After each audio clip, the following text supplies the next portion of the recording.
आमल की एकादशी 2025 कब है?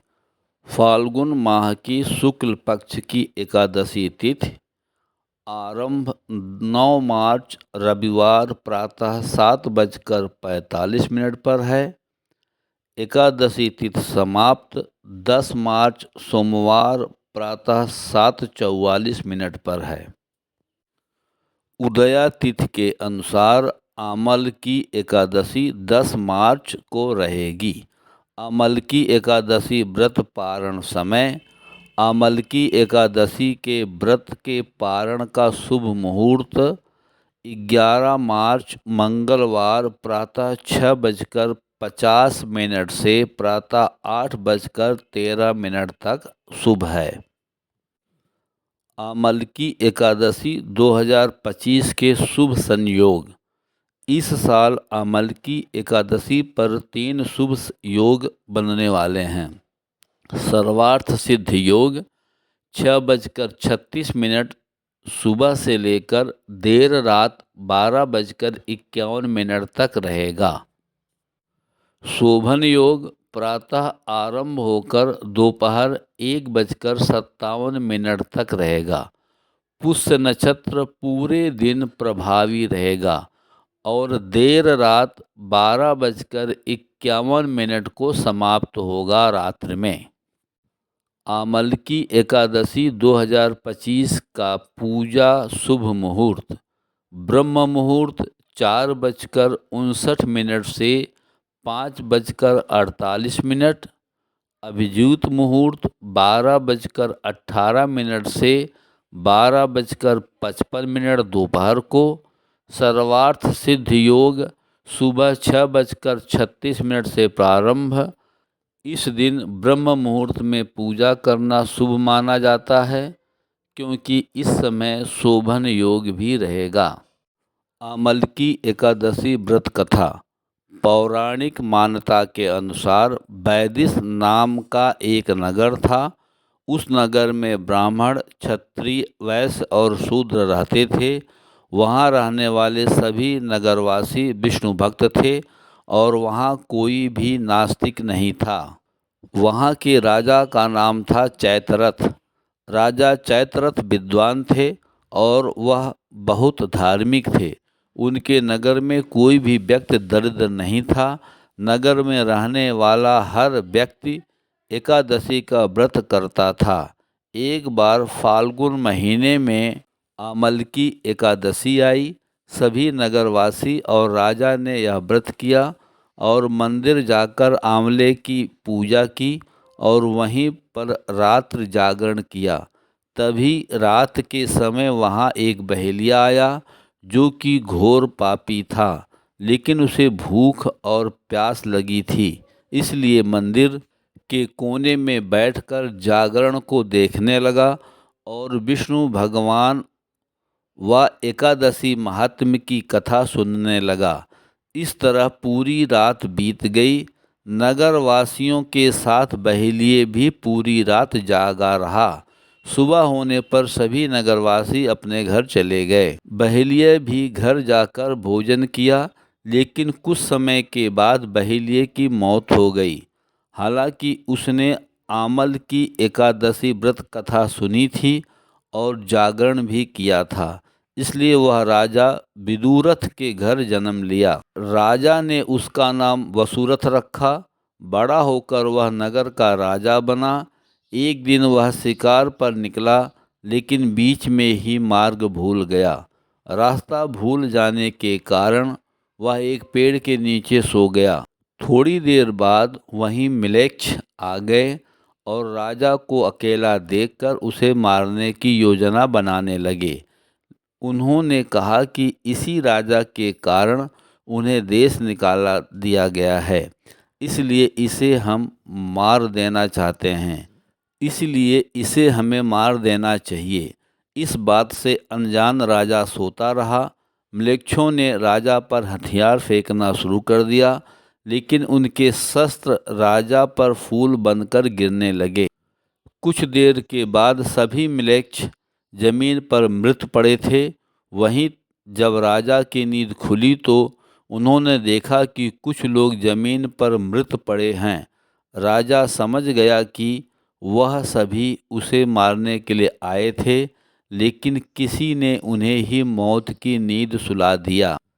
यह देखकर राजा ने कहा कि जंगल में ऐसा कौन है जिसने उसकी जान बचाई है। तभी आकाशवाणी हुई कि हे राजन, भगवान विष्णु ने तुम्हारी जान बचाई है। तुमने पिछले जन्म में आमल की एकादशी व्रत कथा सुना था और उसी का फल है कि आज तुम शत्रुओं से घिरे होने के बावजूद जीवित हो। राजा अपने नगर लौटा और सुखी पूर्वक राज करने लगा और धर्म के कार्य करने लगा। तिथियों में एकादशी तिथि क्यों अधिक महत्वपूर्ण है? एकादशी तिथि के दिन व्रत रखने का आध्यात्मिक और वैज्ञानिक महत्व से सब लोग अवगत हैं। जानते हुए भी मेरे मन में विचार आया कि इस पर वीडियो बनाकर सभी सहगामियों को व्रत रखने और भगवान विष्णु की पूजा करने की प्रेरणा करें, किंतु ऐसा करना स्वयं पर निर्भर करता है। आइए एकादशी तिथि और इस तिथि पर भगवान विष्णु की पूजा करने का कारण समझते हैं। माह की हर तिथि मानव के विभिन्न अंगों से संबंधित होती है और हर तिथि के देवता अलग अलग होते हैं। एकादशी तिथि मानव शरीर के मन और द्वादशी तिथि बुद्धि को दर्शाती है। दोनों तिथियों के देवता भगवान विष्णु हैं। एकादशी के दिन सभी 11 इंद्रियों, जिसमें 5 ज्ञानेंद्रियां, 5 कर्मेंद्रियां और 11वीं मन इंद्रिय को भगवान के समीप लाकर जप और भगवान विष्णु की सेवा करना ही एकादशी व्रत का उद्देश्य है। अमावस्या और पूर्णिमा दोनों ही दिनों में पृथ्वी के वायुमंडल में वायु दबाव तेजी से बदलता है। ऐसा सूर्य, चंद्रमा और पृथ्वी के परिक्रमा पथों में और विशेष अंतरालों अर्थात पृथ्वी अपनी धुरी पर एक चक्कर का घूर्णन 24 घंटे लगाती है, पर उनकी बदलती दूरियों के कारण होता है। तदनुसार वायुमंडल में दबाव भी दिन प्रतिदिन बहुत तेजी से बदलता रहता है। पूर्णिमा और अमावस्या तिथि को दबाव सबसे ज़्यादा होता है। इसे अमावस्या और पूर्णिमा के दिन ज्वार की लहरों की प्रकृति में होने वाले परिवर्तन से देखा जा सकता है। अमावस्या के दिन समुद्र में वायुमंडलीय दबाव बढ़ने के कारण लहरें बहुत ऊंची और उग्र होती हैं, लेकिन अगले दिन से लहरें शांत हो जाती हैं। यह इस बात का संकेत है कि दबाव भी कम हो गया है। खास तौर पर अमावस्या या पूर्णिमा के दिन से 11वें दिन दबाव बहुत हल्का या शून्य होता है। अब इस तथ्य के आधार पर एकादशी व्रत का महात्म्य इस प्रकार समझा जा सकता है। चंद्र चक्र के किसी भी अन्य दिन की तुलना में एकादशी के दिन वायुमंडलीय दबाव सबसे कम होता है।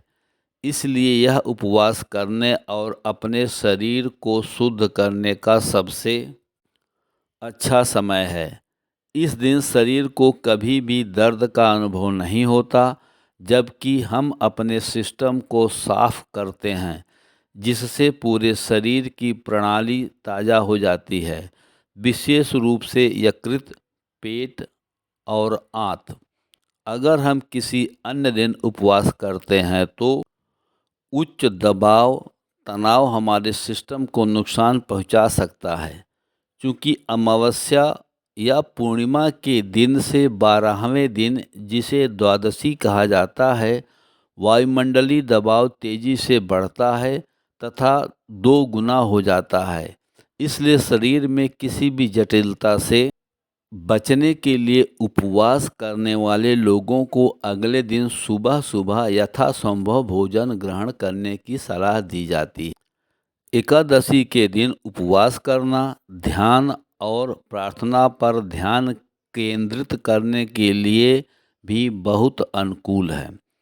एकादशी के दौरान शरीर को भोजन से लोड करने की सलाह नहीं दी जाती, क्योंकि पाचन तंत्र अपनी सबसे अच्छी क्षमता में नहीं होता है और न पचा हुआ भोजन शरीर में विषाक्त हो सकता है, जिससे विभिन्न नकारात्मक प्रभाव और बीमारियां हो सकती हैं। मानव द्वारा ग्रहण किए हुए भोज्य पदार्थ की अनुभूति उसके मनमय कोश द्वारा 4 दिन बाद होती है। इसलिए एकादशी तिथि के दिन नमकीन और चावल जैसे जल तत्व वाले भोज्य पदार्थ का ग्राह्य मानव नहीं करता है। हल्का भोजन करते हैं या उपवास करते हैं तो वह भोजन अमावस्या पूर्णिमा के दिन मस्तिष्क तक उसी अनुपात में पहुंचता है। इससे उसका मनमय कोश पूर्णिमा अथवा अमावस्या के दिन कम दबाव का अनुभव करता है, जबकि पूर्णिमा अथवा अमावस्या के दिन वायुमंडलीय दबाव अधिक होने के कारण समुद्र और नदियों में उत्पन्न होने वाले उग्र लहर वाले ज्वाल भाटा की तरह मानव पागलपन या बेचैनी की स्थिति की अनुभूति करता है। हाई ब्लड प्रेशर की अनुभूति होती है। चंद्रमा का अधिकतम खिंचाव या चुंबकीय खिंचाव मानव शरीर पर होता है। इसलिए एकादशी तिथि को व्रत रखकर भगवान विष्णु की पूजा करना चाहिए। फाल्गुन मास की शुक्ल पक्ष की एकादशी तिथि की आमलकी एकादशी व्रत का महत्व। हिंदू धर्म के शास्त्रों में उल्लेख है कि जो लोग अमालकी एकादशी का व्रत और इस दिन भगवान श्री हरि विष्णु और आंवले या अमालकी पेड़ की पूजा करते हैं, उन्हें सैकड़ों तीर्थों और अनेक यज्ञों के समान पुण्य प्राप्त होता है। सभी पापों का नाश होता है, जीवन के सभी दुख दूर हो जाते हैं, जिससे सुख समृद्धि और शांति बनी रहती है और मृत्यु के बाद मोक्ष की प्राप्ति होती है। आमलकी एकादशी पर भगवान श्री हरि विष्णु के साथ आंवले के पेड़ की पूजा क्यों की जाती है? पद्म पुराण के अनुसार फाल्गुन शुक्ल पक्ष की एकादशी के दिन भगवान विष्णु के मुख से चंद्रमा के समान कांतिमान एक बिंदु प्रकट हुआ। वह बिंदु पृथ्वी पर गिरा। उसी से सब पापों का नाश करने वाला आमलकी आंवले का महान वृक्ष उत्पन्न हुआ। यह सभी वृक्षों का आदिभूत कहलाता है।